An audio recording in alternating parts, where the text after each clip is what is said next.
Messaging is a common pattern that is used to integrate applications today. In this video, let's take a simple example as sending an email when a business event happens and see how we can introduce messaging to solve this problem.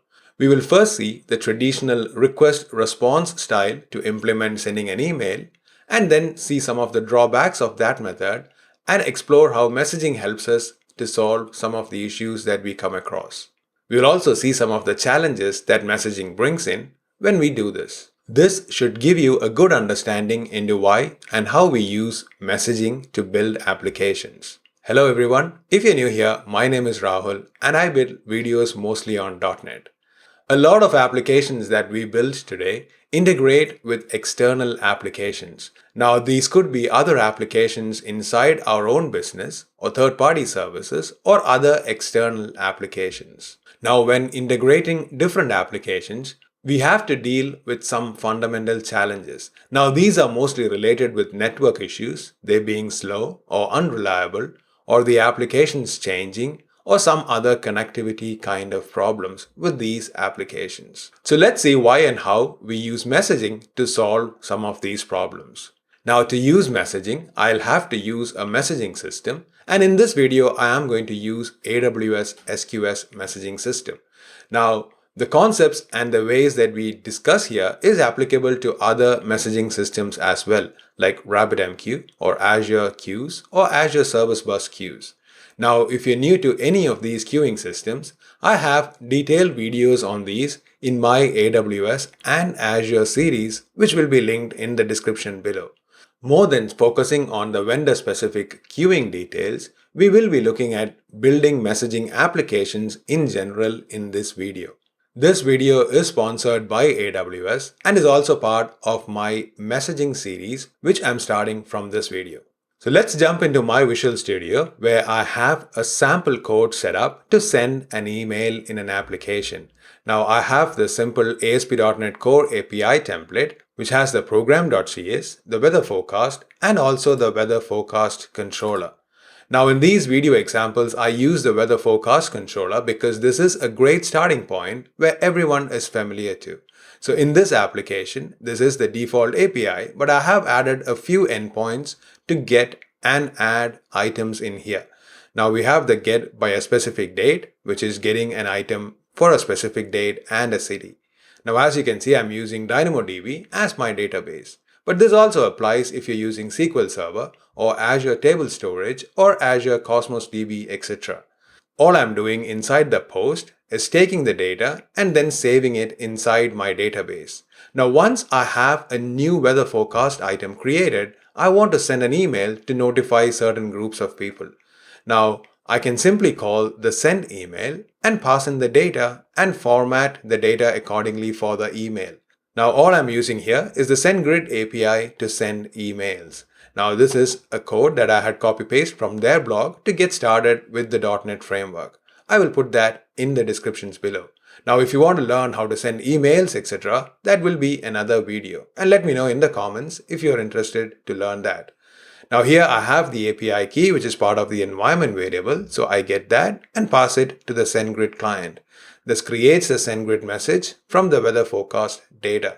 Now in this case, I'm sending this as hello@rahulpinath.com. Now in case you have questions, you can also send me an email on that email address. Now the subject for this email is that new weather data for the date was created. Now I can also pass in the city if I want. So I can say city and pass in the city name. So let's say data.cityname. So this will be the email's header. And I'm serializing the content of the data as the plain text content. It's just a simple email to notify this item was added. Now I'm sending this to youtube-rahul@mailinator.com. Now if you're new to Mailinator, it's just a public service where you can send an email and you can receive emails in there. Now this is a publicly available email address because of which anybody who goes to this page will be able to see emails that comes to that particular address. So if I navigate to Mailinator's UI and I look at youtube-rahul, right now the inbox is empty. Now I'm using their free version. You could also use their paid version for other advanced features. So let's come back to the code. And all this is doing is sending the email async. Now, in case there is an error when we send an email, I just throw an exception saying could not send email. So let's run this to make sure this is sending the email as expected. Now for the SendGrid API, I have put it right now inside properties and launch settings and pasted it as part of my environment variables. Now in a more real-world application, I would be using Secrets Manager to store this.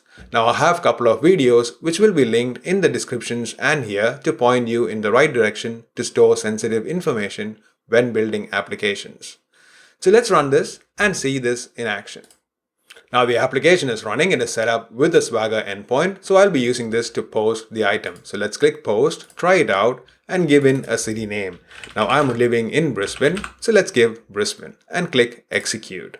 Now this is going to save this item into my database and also send an email. So if we navigate back to the Mailinator UI, you can see there is an email that's arrived for us. Now if I click this, you can see the details of the email that we've just sent.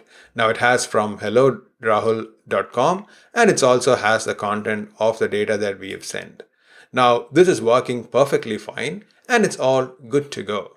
But let's see some of the issues that can come. If we navigate back into our source code and to our controller, we can see right here, we are sending the email right after saving the content into our database. Now in this case, there might be scenarios where we save successfully and we fail when we send an email. Let's say the API key was wrong. Or for example, the network was down and we are not able to connect with this particular service that we are using.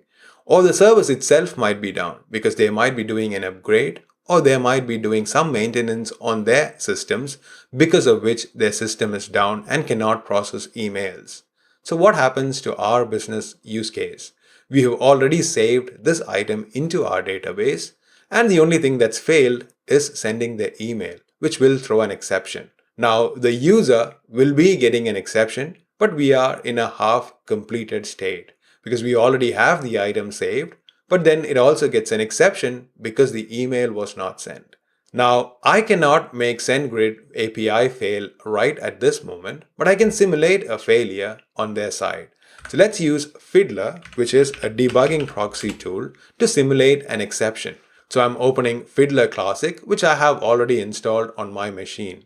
Now I can intercept requests in this and simulate responses from here. So the actual HTTP request wouldn't go to the end server, but would just hit here and perform the simulations that I have asked it to do. Now with Fiddler open, let's navigate back to Visual Studio and run this application again.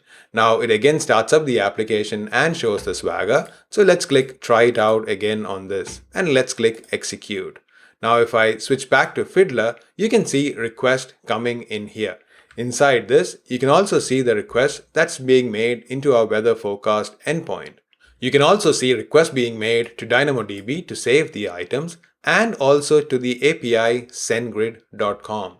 Now using Fiddler, I can intercept these requests and give back a fake response from my side. So I will be using the autoresponder tab on the right and enabling certain rules. Now I am intercepting the request to the api.sendgrid.com and returning back with a 404. Now to do this, all I need is to drag the request from here onto this particular tab. So if I want to simulate, let's say for this particular event, I can click this and drag it over here and you can apply the rules on here. So you can specify what kind of a response you want as a text file.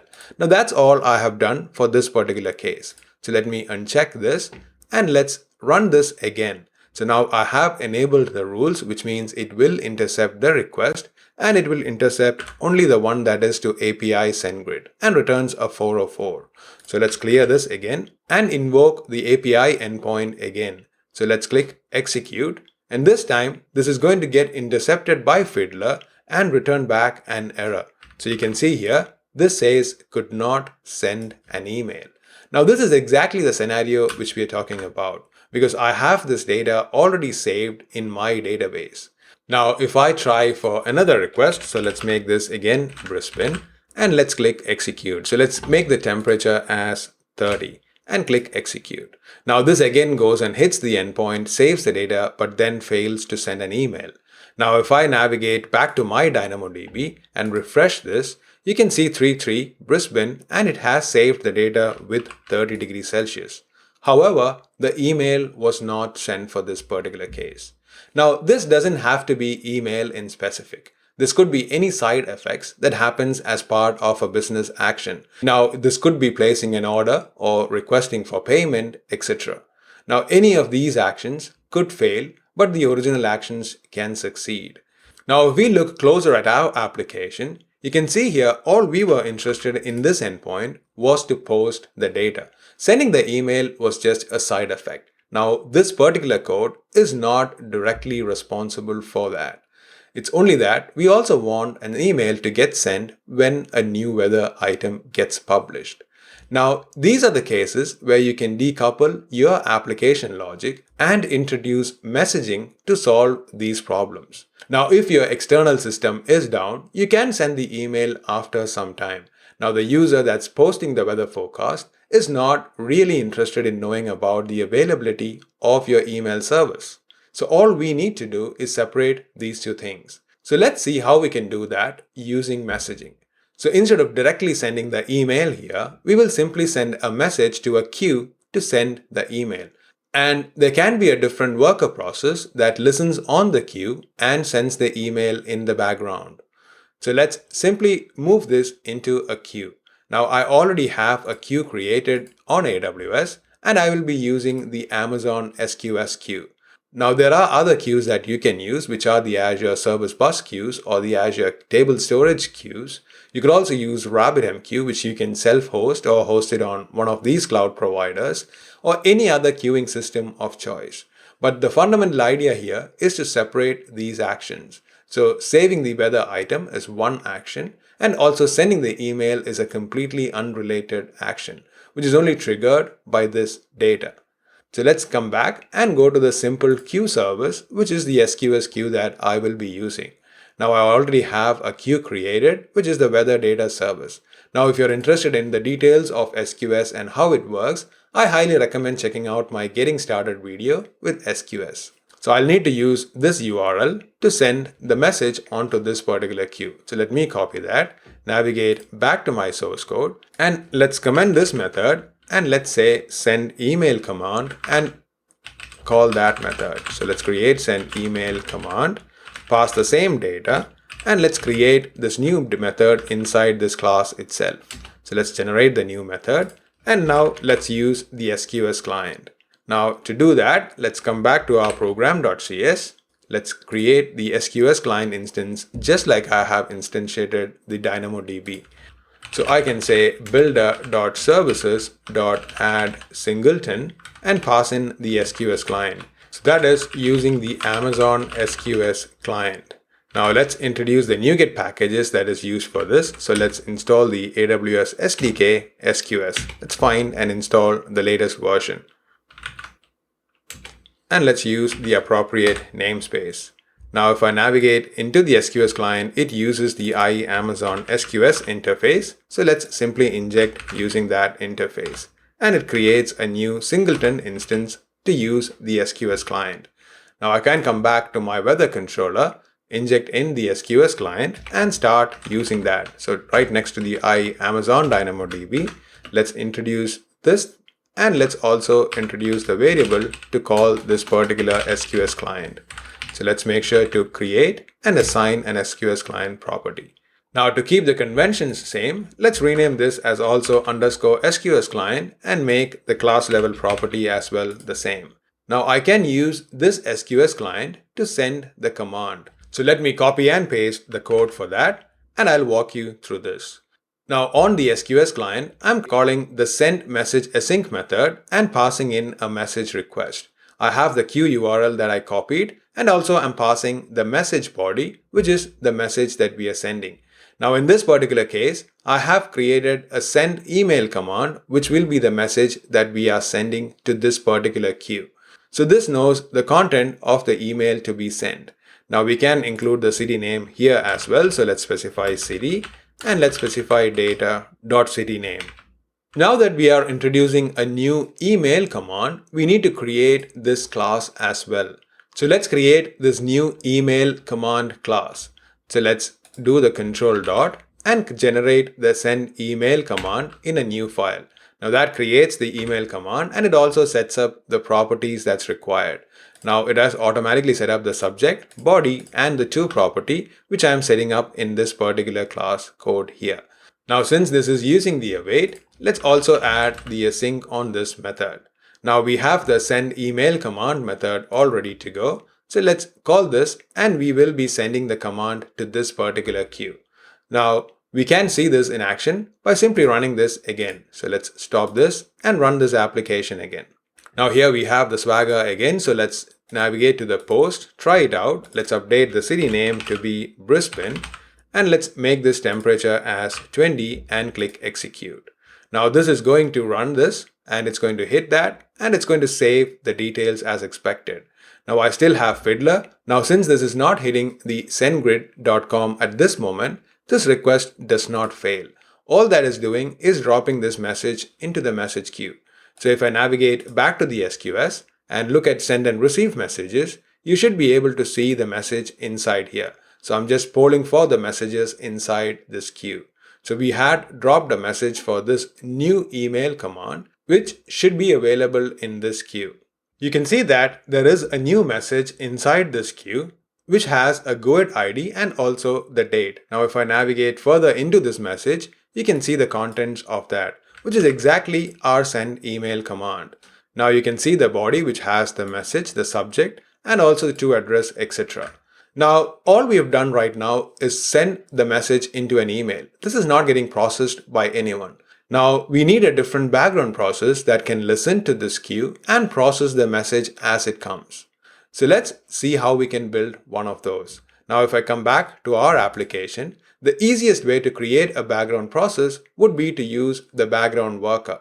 So I can create a background worker inside this messaging intro solution itself. You can also use other ways like running an executable on a virtual machine or a machine that you use to deploy your other applications, or host this on as serverless functions. Now you can use AWS Lambda or Azure Functions, etc. to run these background workers. Now let's see how we can simply add a background worker to our application and start processing these messages. So let's add a new class in our project. So let's specify this as weather forecast processor and create a new class.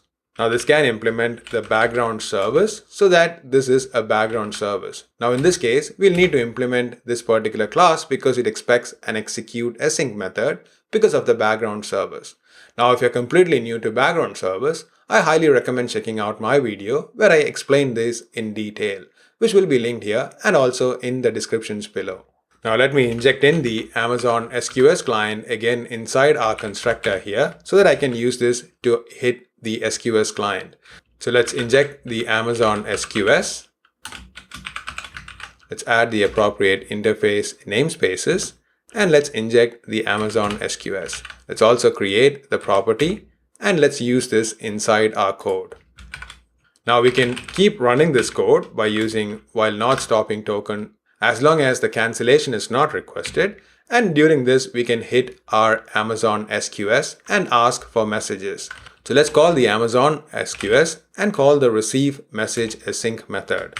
In this case, we need to specify the request. So our message request would be the new receive message request. And let's pass in the queue details. So this needs the queue URL. So let's paste in the queue URL that we copied earlier again. So let's use this, which is the queue URL. Now once we have passed in the request, this is going to return back the content. So let me collapse this solution explorer and let's get the messages as part of a variable and make sure we also await on that. Now make the method async because now I have added the await keyword. So let's loop through these messages and perform the send email. So let's add a for each inside our code. Let's specify var message in messages dot messages, which is the property where we have all the content. Now inside this message, we know that this is of the format send email command.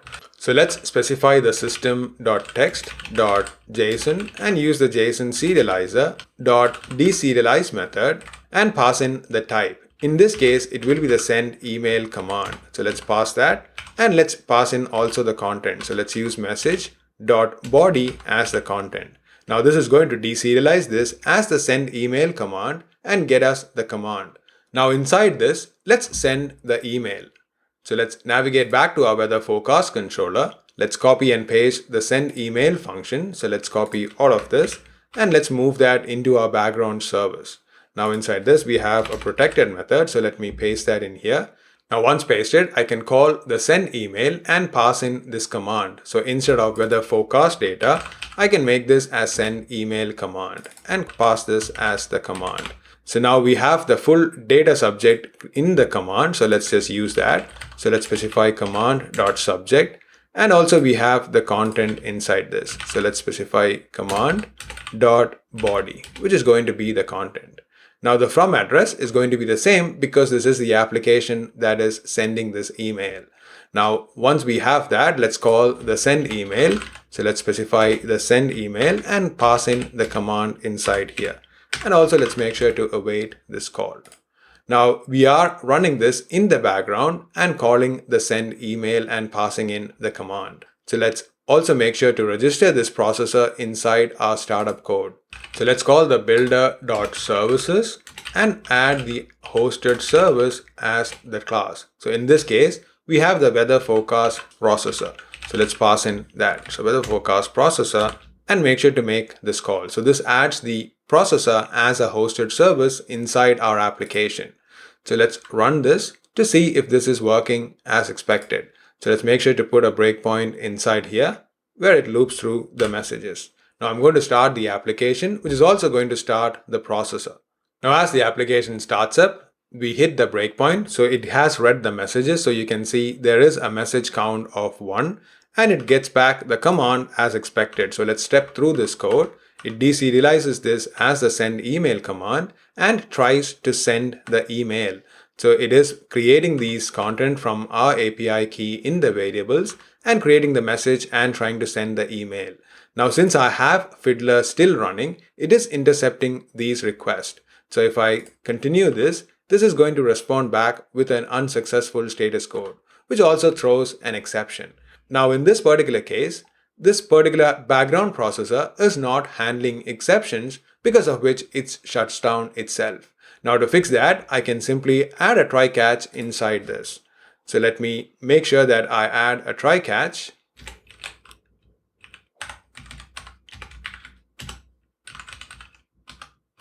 Now inside the catch, I can handle this exception as I want. But however, we can see that the message that was in the queue is still existing. So if I go and refresh this, you can see this still has the message inside the queue, even though this was received multiple number of times. Now this works on different settings on the queue, but you can see I can still later process sending this message without affecting my code. Now I have updated my data in my weather forecast database, but I haven't been able to send the email yet. But now let's say the SendGrid API is back working after some time. So let's remove this interception inside this particular call and let's run our application again. So now if I navigate back to Visual Studio and run this, this is going to hit the breakpoint. It's going to get the messages again as expected, but this time the send email will work as expected because we are not intercepting this call inside Fiddler. So let's press F5 and you can see this is hitting the isResponse status code as true. So let's continue this execution and this keeps looping around for more messages. Now if I go back to my Mailinator, you can see the new message has arrived here. Now if we create a new request, so let's go to the post, try it out, and let's make another request. That's again going to drop a message in the queue and our messages is going to be read here. So let's push F5 and this will eventually send the email again. Now as you get requests, it is going to put the messages and the background processor is going to process these messages for you. Now if there is the case where the API is down, this is still inside your application and captured as a request. Whenever the API is back up, you can replay these messages and the emails will be sent again. However, when we introduced messaging, you can see there is now some complexity inside our application code. Now inside our real application, all we are doing is sending the email command. Now you have to step out of bound of this particular code path to see what is happening with the send email command. Now in this particular case, since I used the background worker, all of this is in the same solution. But if I was to deploy this as part of a serverless function, let's say using AWS Lambda or Azure functions, then this code is going to be in separate projects, because the AWS Lambda or the Azure function needs a different host to be running by itself, which means I'll have to create a new project and separate it out, which also means the send email command can no longer belong in this particular project.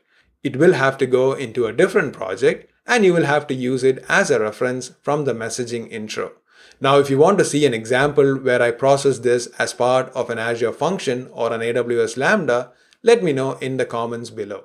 There is also a slight delay in the functionality with messaging because now we have to send this command to a queue and then we also need to process it in the background. This adds certain delay inside the application. Earlier, we just used to send the email right from here, which used to be spontaneous. But now, if the worker process is down, it could be delayed. But you can see the advantages that we are getting by introducing messaging. Now you may ask, what happens when the send email command fails? Now talking to the SQS is also over an API and that could fail as well, which is exactly true. So we will see in a future video what patterns we can use to fix this. If you want to be notified when that video comes out, make sure to hit the subscribe button. I hope this helps you to give an introduction to messaging-based applications.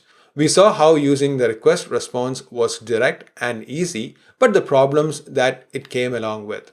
We saw how to introduce messages and send a message and process it in the background so that the business process and the side effects are not connected. In a future video, I'll also cover about introducing events and how that makes sense in the messaging world. Please make sure to hit subscribe button to get notified when that comes. It also helps me to grow this YouTube channel. Thank you and see you soon in the next video.